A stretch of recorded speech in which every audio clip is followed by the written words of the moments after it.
I think a way to get at Heidegger's being in time in very layman's terms. Okay, I'm going to try to speak here in ways that try to make Heidegger available rather than to a philosopher, to just your everyday, your sort of Joe on the street, right? I think your average person on the street, they seem to think in what he would call the ontology of the present at hand.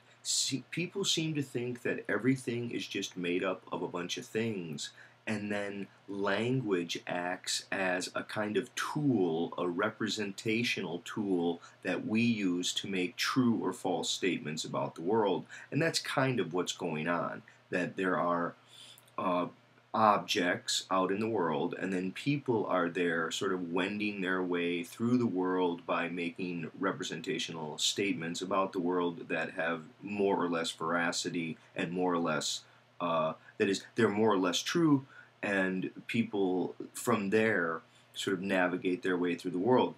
I think Heidegger wants to say, no, it really isn't like that. In fact, what you find is we emerge out of a kind of flurry of background practices, and those background practices are largely pre-thematic.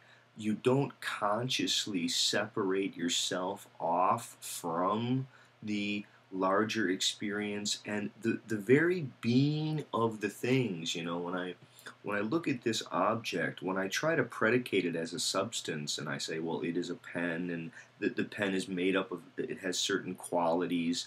When I try to get at the qualities of the thing, I end up treating it as if it were a self-contained object. This is part of what Heidegger's concern is, right? So I say the pen is silver, or I say that it weighs a certain thing, or that it has a certain mass. In these cases, I treat the object as if the quality of the object is the question that we're addressing. But take Heidegger's case. He's in the workshop, and a guy who's every day in the workshop, not some philosopher doing the beardy pulley question. This is some guy in the workshop. The guy in the workshop looks down, he sees the hammer is broken. He's looking, and as he's reaching for the hammer, he can see a little hairline crack in the handle of the hammer, and from there says, oh, the hammer is broken. Now, brokenness isn't a property of the hammer in the way that all these other properties that we just talked about. See, Heidegger is going to say that the mode of being of things is not just one mode of being. What happens is we treat everything as if it were just an object before us, but we're not normally just standing before objects reflecting upon them. For the most part, we're just pre-reflectively engaged in an ongoing flurry of activity, background practices, kind of unfolding of involvements, practices of care. I guess in most of those are submersive. They're sort of just, you just pass by them, right? So he looks down and he sees the hammer is broken. And when he sees the hammer is broken, the brokenness of the hammer is not a quality of the hammer. It's not as if brokenness is one of its qualities. When we use the is, now normally the is used as an exhibitive disparting. It takes apart and brings together and shows how something is related. I say the pen is black. I take blackness and I discover that as a quality of the pen. But when I say the hammer is broken, something discloses itself about who people are, right? I look down and I see the broken hammer, and as I see the broken hammer, its brokenness is a disclosure of my own temporality. That is, it's because I project possibilities upon things that the brokenness can be disclosed. I can see it as broken because when I look at it, I don't thematically comprehend it in a series of true or less than true statements. I see it as by projecting possibilities upon it.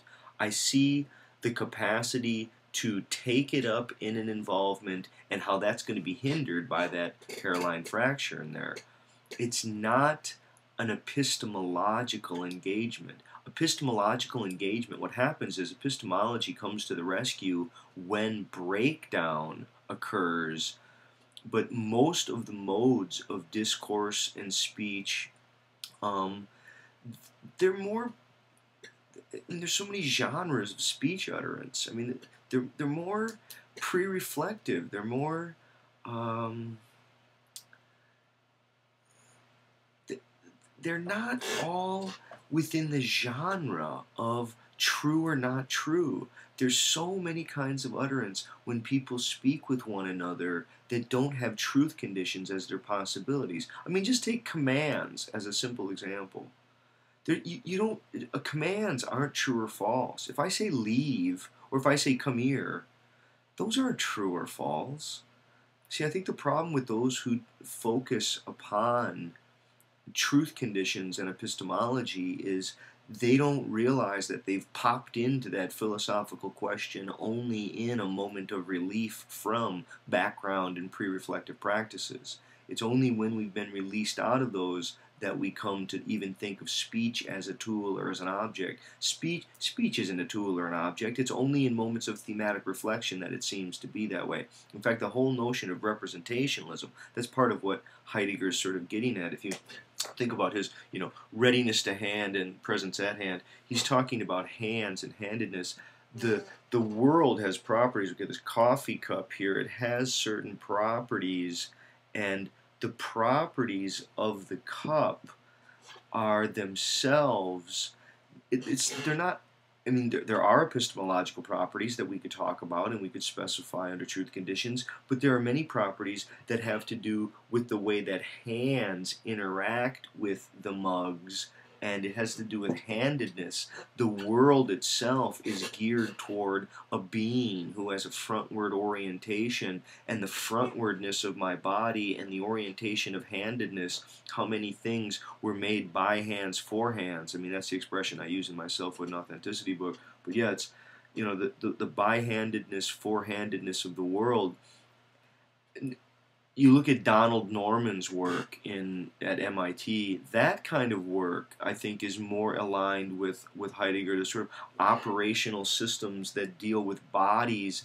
Now, you can try to make epistemological models of that, but what you're really doing is, you're doing something very abstract. You're taking away from what is actually done mostly pre-thematically by people. For the most part, it's people interact with their world in lots and lots of ways that are other than knowing ways.